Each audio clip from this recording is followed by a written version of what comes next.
Hello বন্ধু, আশা করি সবাই অনেক ভালো আছেন। আজকের এই ভিডিওতে আমি দেখাবো কিভাবে আপনি আপনার ফেসবুকের cover photo and profile photo দুটোই একটা ফটো দিয়েই তৈরি করবেন। তো আপনি স্ক্রিনে একটা ফেসবুকের প্রোফাইল ফটো দেখতে পাচ্ছেন, ঠিক এরকমই আপনি কিভাবে তৈরি করবেন আজকের এই ভিডিওতে আমি আপনাকে সেটাই শিখিয়ে দিব। তো বেশি বকবক না করে ভিডিওটি শুরু করা যাক। ভিডিওটি শুরু করার আগে যে কথা না বললেই না, আপনি যদি আমাদের চ্যানেলে নতুন হয়ে থাকেন তাহলে অবশ্যই চ্যানেলটি সাবস্ক্রাইব করে পাশে থাকা বেল আইকনটি বাজিয়ে দিবেন, যাতে করে আমাদের নতুন নতুন ভিডিও নোটিফিকেশন সবার আগে আপনার কাছে চলে যায়। তো বন্ধু, ভিডিওটি তাহলে শুরু করা যাক।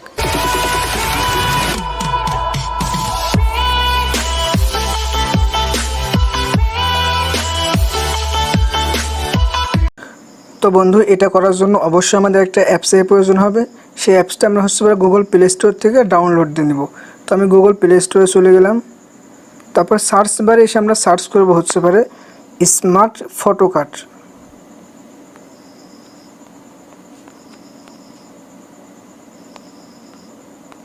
দেখতে পাচ্ছেন স্মার্ট ফটো কার্ড লেখার সঙ্গে সঙ্গে কিন্তু নিচের দিকে অ্যাপসটা আমাদের চলে আসছে। তো আমরা অ্যাপসের উপর ট্যাপ করব।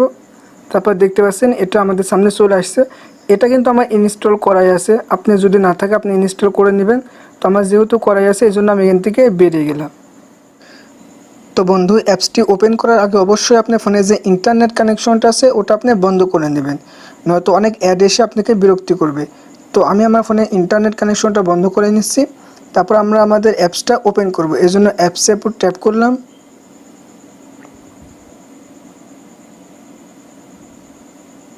তারপর নিচের দিকে দেখতে পাচ্ছেন স্টার্ট অ্যাপ, এর উপর ট্যাপ করলাম। উপরের দিকে দেখতে পাচ্ছেন Facebook cover and profile maker, ওখানে ট্যাপ করে দেব। তারপর নিচের দিকে দেখতে পাচ্ছেন সিলেক্ট ইমেজ, এর উপর ট্যাপ করলাম। তো ওখানে ট্যাপ করার পর আপনার ফোনে যে গ্যালারি আছে আপনাকে সেই গ্যালারিতে নিয়ে আসবে। তো আপনি যে ফটো দিয়ে কাজ করতে চাচ্ছেন সেই ফটো থেকে আপনি নিয়ে নেবেন। তো আমি একটা ফটো নিয়ে নিলাম আমার। তারপর এখানে আপনি ফটোটা নিজের মতো করে আপনি সাইজ করে নেবেন, যে কোন সাইজে রাখতে চান। তো আমি আমারটা এখানে করে নিচ্ছি। তো আপনার সাইজ করা হয়ে গেলে উপরের দিকে দেখতে পাচ্ছেন সেভ, এই সেভে ট্যাপ করবেন। তো আমার সাইজ করা হয়ে গেছে, আমি উপরের দিকে সেভে ট্যাপ করলাম।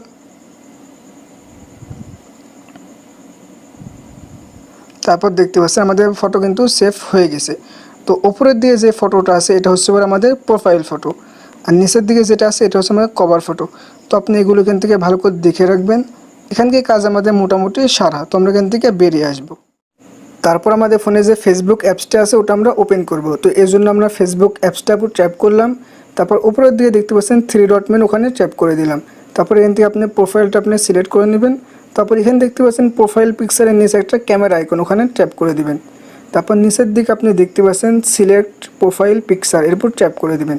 তারপর এখানে দেখতে পাবেন কিছুক্ষণ আগে যে আমরা 2টা ফটো সেভ করছিলাম স্মার্ট ফটো কার্ড থেকে, সেটা এখানে দেখাচ্ছে। তো এখানে আপনি দেখে নেবেন কোনটা আপনার প্রোফাইল পিকচার, কোনটা আপনার কভার ফটো। তো এখানে দেখতে পাচ্ছেন যেটা বড় সেটা আমাদের প্রোফাইল পিকচার, আর যেটা ছোট সেটা আমাদের কভার ফটো। তো আমি প্রথমে প্রোফাইল পিকচারটা সিলেক্ট করে নিলাম। তারপর উপরের দিকে সেভে ক্লিক করে দিলাম। তারপর দেখতে পাচ্ছেন এটা হয়ে গেছে। এবার আমরা কভার ফটোর নিচে দেখতে পাচ্ছেন ক্যামেরা আইকন, ওখানে ক্লিক করে দিব। তারপর এখানে দেখতে পাচ্ছেন আপলোড ফটো, এখানে ক্লিক করে দিব। তারপর এখান থেকে আমরা এই কভার ফটোটা অ্যাড করে নিয়ে আমরা এখান থেকে সেভ করে দেব। তারপর দেখতে পাচ্ছেন আমাদের ফটো কিন্তু স্মুথলি সেভ হয়ে গেছে।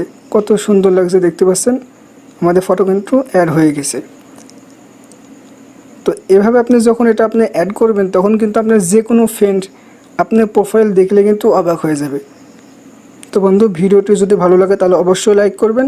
আর আপনি যদি আমাদের চ্যানেলে নতুন হয়ে থাকেন তাহলে অবশ্যই চ্যানেলটি সাবস্ক্রাইব করে পাশে থাকা বেল আইকনটি বাজিয়ে দিবেন।